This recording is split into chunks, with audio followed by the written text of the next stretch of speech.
mofinaina isan'andro atolotry ny mpitandrina rakotina valina maoly.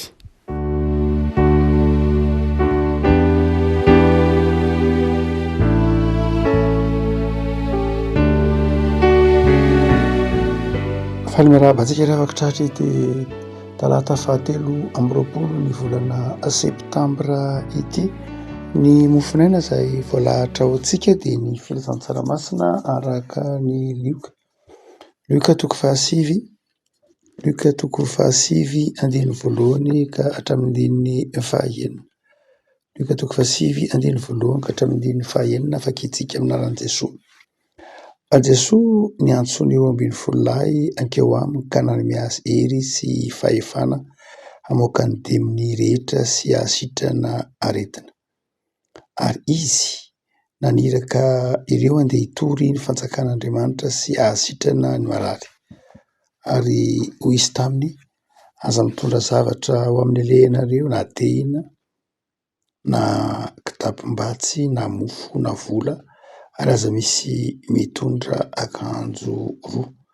Ary izay trano hidiranareo dia ho ao no hitoero, ary avy ao indray no hialao. Ary izay tsy mampandroso anareo raha miara amin'izany tanàna izany ianareo dia ahintsano ny vovoka ho afaka amin'ny tongotrareo fa volombelona miampanga azy dia lasa nandeha izy ireo ka nitety vohitra nitory ny filazantsara sy nahasitrana teny io tontolo eny. Ray Masino manao masinana ny fahamarinana ny teninao no fahamarinana. Amen. Rehafana ity Lioka toko fahasivy ity dia nanirahany Jesoa ireo roa ambin'ny folo lahy izay andeha hitory ny filazantsara amin'ny vohitra maro izay manodidina an'i Jerosalema. Aza nahatonga hoe aza mitondra kitapom-bola, aza mitondra kitapom-batsy, aza mitondra mofo na tehina. Satria teo akaiky teo izany amin'ireo tanàna manodidina ny manodidina an'i Jerosalema, manodidina ny Galily marimarina kokoa no nanirahan'i Jesoa ireto mpianatra ireto, tsy lavitra loatra izany. Fa izay izy tokony antonoana eo am-pianoana ity afatry ny Lioka toko fahasivy ity dia mahatsiaro fa ny fitondran'ny filazantsara voalohany indrindra dia asan'ny fiangonana. Asan'ny fiangonana ny fitoriana ny filazantsara. Raha miteny hoe asan'ny fiangonana isika dia asa iombonana zany. Asa iombonana ny fitoriana filazantsara.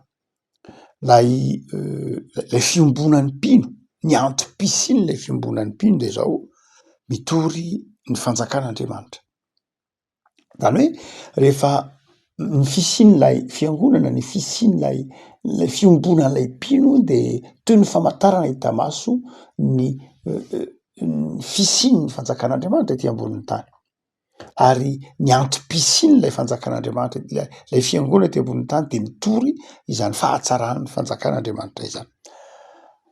Ny fiangonana mazava ho azy araka ny afatra nampianaran'i Jesoa dia mitory ny filazantsara sady mampianatra ny tenin'Andriamanitra, mampianatra ny tenin'Andriamanitra, mampianatra ny didy vaovao Jesoa, mampianatra izay zavatra nampianariko anareo. Inona nampianaran'i Jesoa moa? Ny fifankatiavana. Inona nampianaran'i Jesoa moa? Ny fahatsaran'Andriamanitra sy ny mahampanota ny olona ka mahatonga ny olona mila ny famelan-kelok'Andriamanitra, mahatonga ny olona mibebaka. Zany hoe ny fiangonana dia vavolombelon'ny ny famindrampon'Andriamanitra sy ny fahasoavan'Andriamanitra. Izao tontolo izao dia simba ny fahotana. Izao tontolo izao dia marian'ny faharatsiana vokatry ny fahotana. Fa ny fiangonana kosa dia marian'ny famelan-keloka niraisina tamin'ny lalan'ny ran'i Kristy tao amin'ny hazo fijaliana. Noho izany dia adidy tsy azo ny fiangonana ialana. Izay mahatonga ny Paoly miteny hoe lozako raha tsy mitory ny filazantsara, dia ny hoe tena adidy ny fiangonana amin'izay fiombonana io ny mitory an'io filazantsara io. Fa ny zavatra anankiray faharoa dia izao, hadidiny tsirairay koa ny mitory ny filazantsara. Matetika mahazatra antsika ny maheno hoe hadidin'ny fiangonana ange ny mitory ny filazantsara dia ilay rafim-piangonana mihitsy mitory ny filazantsara. Zany hoe lasa misy teti-bola atao an'ny fiangonana, misy fikambana amin'ny fiangonana mitory ny filazantsara. Fa izao izay adino matetika de ny hoe ny tsirairay mihitsy koa no mpitory ny filazantsara. Zany hoe tsy voatery iandry ny fiangonana zany, na ny marimarina kokoa tsy tokony iandry ny fiangonana mihitsy ny tsirairay, fa ny tsirairay isam-batan'olona mihitsy no mitory ny filazantsara. Ny tsirairay mihitsy no miteny tahaka amin'ny Paoly manao hoe lozako raha tsy mitory ny filazantsara. Zany hoe na iza mpino dia manjary fitaovana mitory ny filazantsara. Mandrakariva mantsindrentsika de ry voalohany hoe adidin'ny fiangonana nge mitory ny filazantsara adidin'ny fiangonana dia itsika mianakavy ao de manana fikambanana na sampana de mandeha mitory ny filazantsara. Zay mazava. Fa mandrakariva adiny teny hoe ireo kristianina mpino anarivony ao anatin'ny fiangonanareo mihitsy no mitory ny filazantsara am'izay toerana misy azy avy. Am'izay rehetra toerana misy azy avy de zao iny kristianina tsirairay iny io nandray antso ka nomen'ny Jesoa hery sy fahefana amoaka demonia ary azy sitrany ny aretina. Re mantsy lasa ataontsika amin'ny teny hoe eglésiocentrique, fotsiny zao ny fanabeazana na ny hoe anka de miivo amin'ny fiangonana daholo ange ny zavatra rehetra fitokana amin'ny filazantsara de miivo amin'ny fiangonana.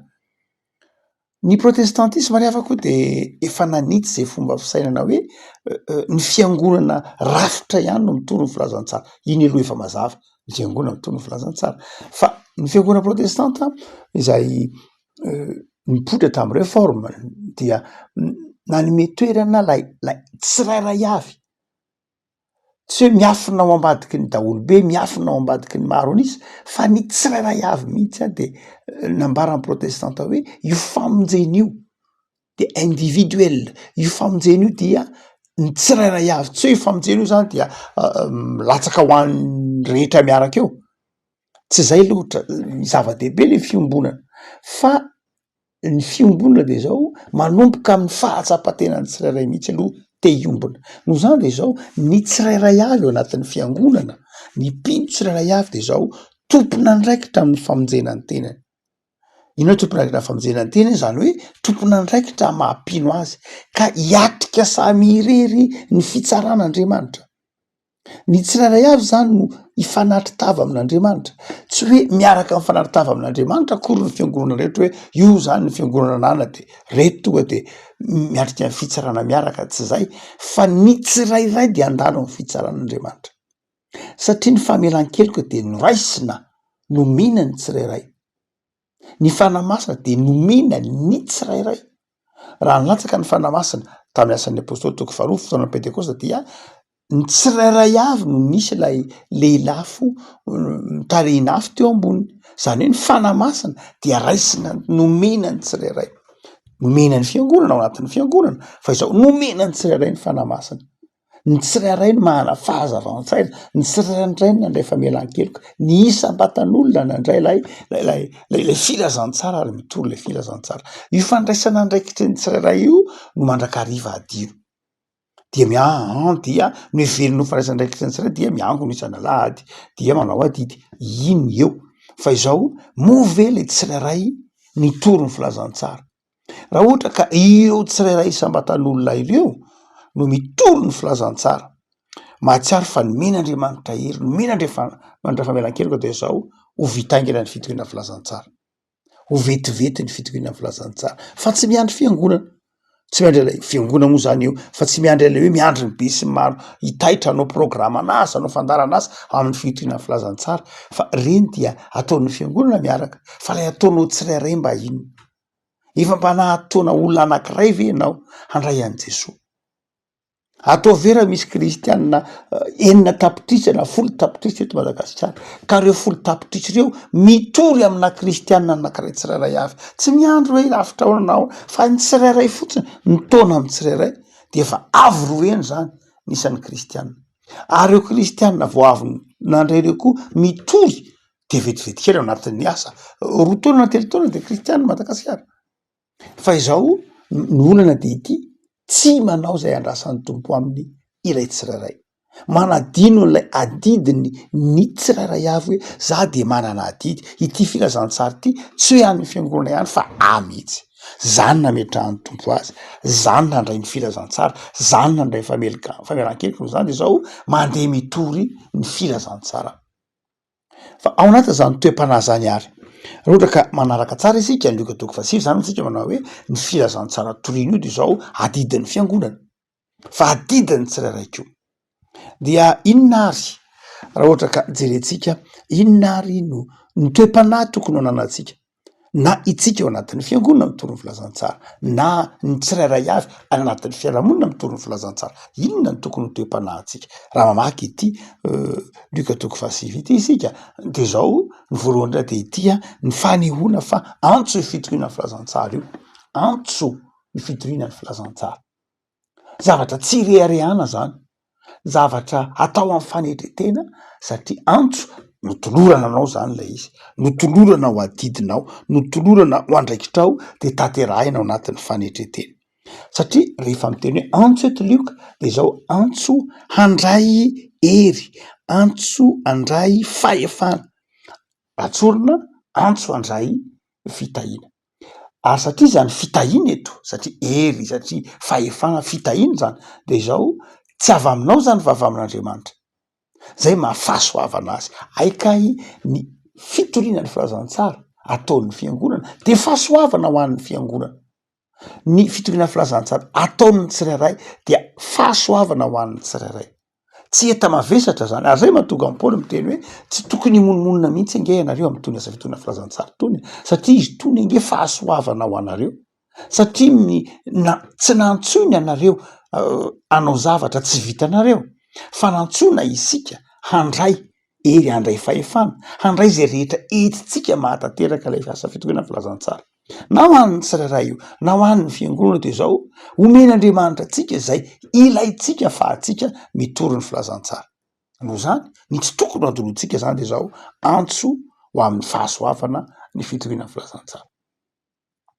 Fa ny faharoa kosa nefa de zao misy akony amin'ny fiarahamonina ny fitoriana ny filazantsara, ny fitoriana filazantsara zay ataon'ny fiangonana mazava moa teny Luka hoe ny tety vohitra zany hoe tena fiarahamonina mihitsy io resahany io de mitety vohitra ny tsororoana na ny fiangonana mba hitory ny filazantsara ny ao anatin'izany de mazava ho azy lay fitoriana ny filazantsara zany de zao misy zavatra zay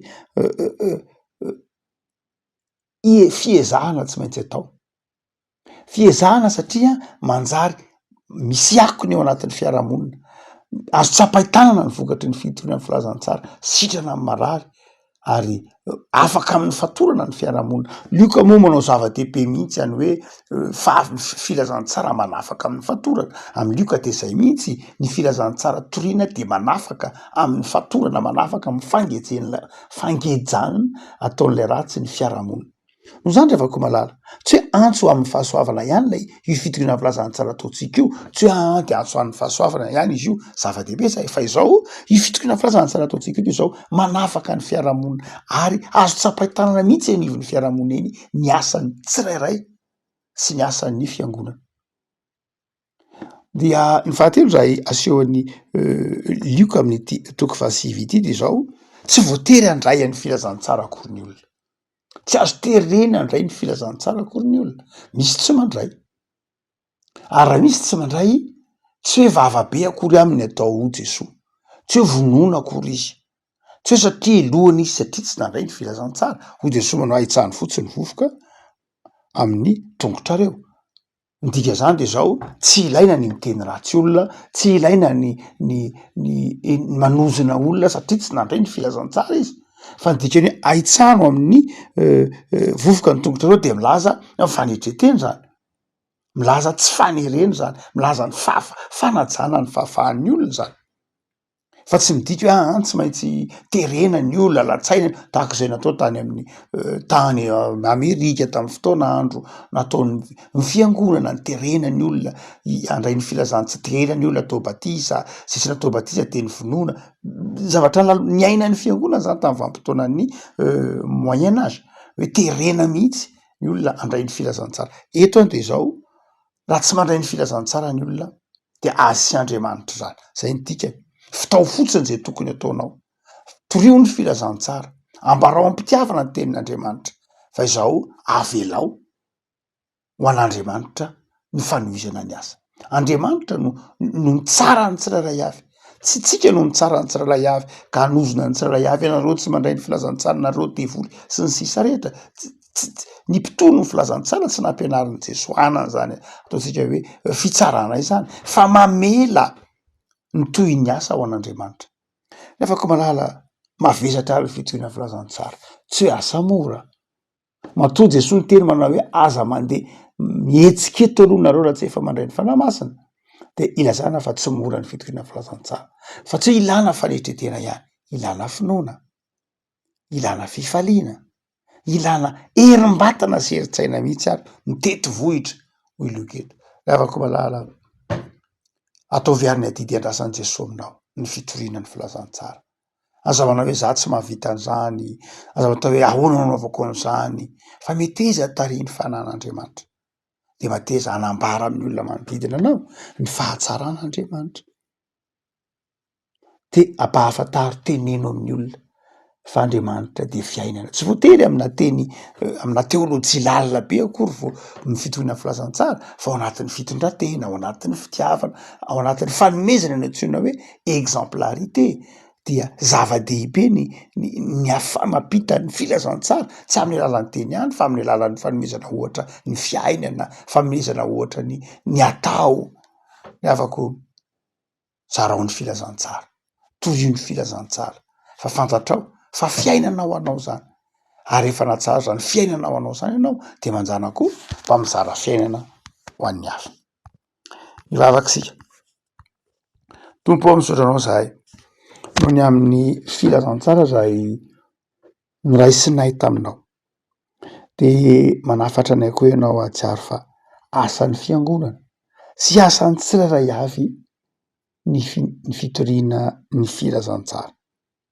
Indraindray zay tratry ny fahalainana, mifanjahana, andraindray raha makiny tsara mihitsy amin'ny fitoriana filazantsara. Mamindrafo aminay tompo, mamela anelokay, omeo anay ny fitiavana ny fiarahamonina, hitorianay ny filazantsara. Tahaka anao Jesosy antra sy honena ny fiarahamonina, ary nampahafantatra azy ireny ny fahatsaranao Andriamanitra. De mivavakizay Jesosy malala, meherim-panahy zay hatory ny filazantsara, hatory ny fahatsaranao Jesosy velona nandresy ny fahafatesana, ka hatonga ny fiarahamonina sy ny mpiara-belona aminay hiteny manao hoe mba hiaraka aminareo zay satria fantatray fa miaraka aminareo Andriamanitra. De mivavakizay ho an'ny fiangonana, mivavakizay ho an'ny mpino isam-batan'olona nanan-kinanao ny filazantsara, mba ho amarinina amin'ny ranao ka hatory ny filazantsara ho voninahitra. Tahio ny tontolo andronay Jesosy, tahio ny asanay, tahio ny fikelezanay nanay ary tahio ny tokantranonay. Indridrindrindra tahio ny fahasalamana ihany-pona ianao amin'ny fifaliana. De mametraka ny fiainanay zay Jesosy eo mba famindramponao mba ahatoky amin'ny fitoriana ny filazantsara zay nandrasanao aminay isam-batan'olona. Amen.